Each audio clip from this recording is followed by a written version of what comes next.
talk about the tools, the techniques, and the strategies and the technologies that's available to help people find freedom in their life. And with us here today is James D'Angelo from the World Bitcoin Network.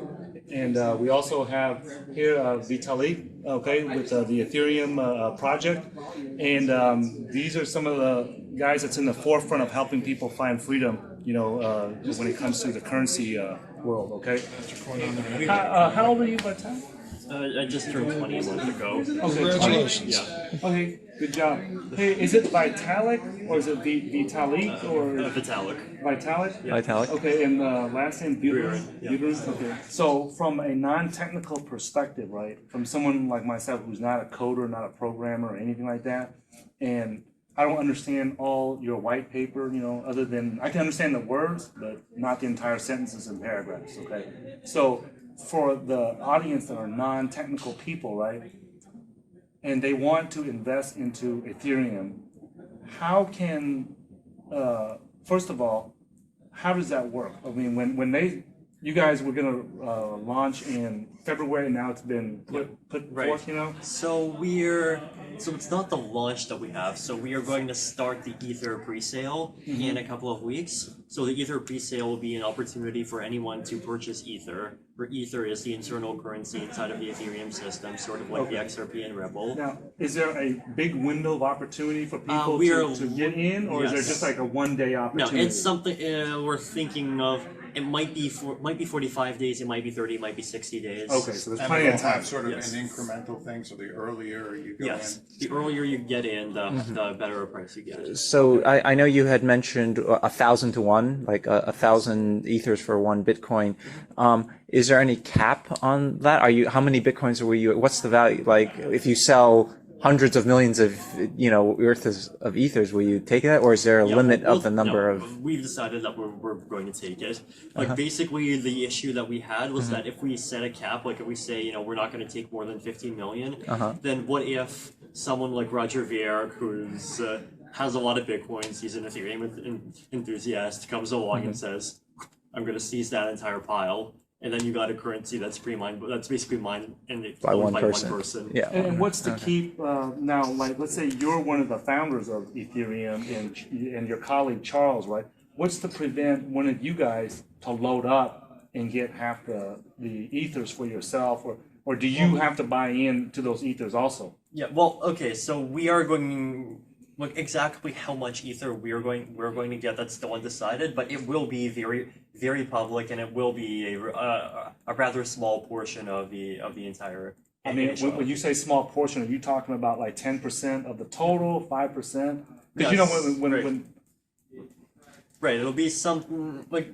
or so you guys in are still general- undecided. It's Right, not so going to be like first of all- 50%, is it? Yeah. So, like in terms of the amounts that the organization is giving to itself, so there's Yes. really two slices, right? There's the slice which is sort of like an initial reward slice, where at this point it seems like that's going to be smaller, and then there's also going to be a long-term slice, which will basically provide some long-term capital for development, cryptocurrency research. So what we're hoping is that sort of similar to what happened with Mastercoin. If that slice is something like 20%, and then the value of Ether goes up by 5. Then we basically have the entire initial BTC that we got all over again. Okay. Right. So the compensation for the founders will be smaller, and we're actually also at this point thinking in doing some kind of like a progressive rate system where, say, it's 20% up to some small threshold, then 10% up to this, and then. So, Okay. Right. So that there's an opportunity for everybody to get in. Yeah, it's an opportunity for everyone to get in, and also like the more people get in, then the larger a share everyone who gets in would get. But likewise, they're putting Bitcoins in. Yes, It yeah, all has to be provable. So on that date that it begins, all Bitcoins that arrive after that certain time Okay. are So you the can see in the stockholders. Yeah, so it's transaction, his provable- Bitcoins, yours, mine, Right, everybody's. it's provable that no one's pre-mined Okay. because of that system. They've eliminated that possibility. Okay. So that's I like that transparent aspect. Right. Yeah. So first of all, just on the pre-mining point, so there will be some ether that get created without Bitcoins actually getting put in, right? So the long-term slice is one example of that. But you are correct in that it is completely transparent. Like we'll be showing exactly what these slices are, and it's impossible for us to secretly Right. introduce any more. That all makes Right. sense. Right. So You said that you guys are looking to incorporate and do this out of Switzerland, and you're purposely, you live in Canada, right? yes. And so you're purposely not doing it in Canada, and you're purposely not doing it in the U.S. A large part of that is regulatory reasons. Okay. So, with Switzerland, they have a very long and established tradition of, first of all, very friendly banking laws. Also, a tradition of stability. So it's not like some tiny tax haven that's going to turn against us the moment that the U.S. government wants them to. And the second thing is that they also have a tradition of this direct democracy, very accessible government. So we have contact with open transactions, and through them, we've actually been talking directly with some government officials. So is any of your team has to be physically in Switzerland, Right. or are you going to have to be in No, Switzerland? well, a large part of our team is currently in Switzerland. We are establishing a substantial base of operations there. Okay. All right, but you'll still be based out of Canada. Yeah, so part of us will be in Switzerland, part of us in Canada. We're already a globally distributed effort. Sure.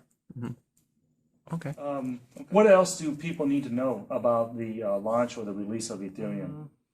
Yeah. Is there anything that people have misconceptions about that we haven't covered, or? Okay, well, in terms of the biggest misconceptions, I would say we talked about Goldman Sachs. Okay. Also, just the fact that in terms of like some people, That tickled you, huh? yeah, from a technical standpoint, some people have this idea that Ethereum is this distributed sort of like cloud computing system where you can just offload computations that you can't do by yourself. That's completely false. You cannot do anything on the Ethereum blockchain that you can't do on a smartphone in 1999. The point of the Ethereum blockchain is consensus, essentially. It's providing a way to do computations in such a way that they're trustworthy because they've been repeated and they've been backed up by thousands of miners.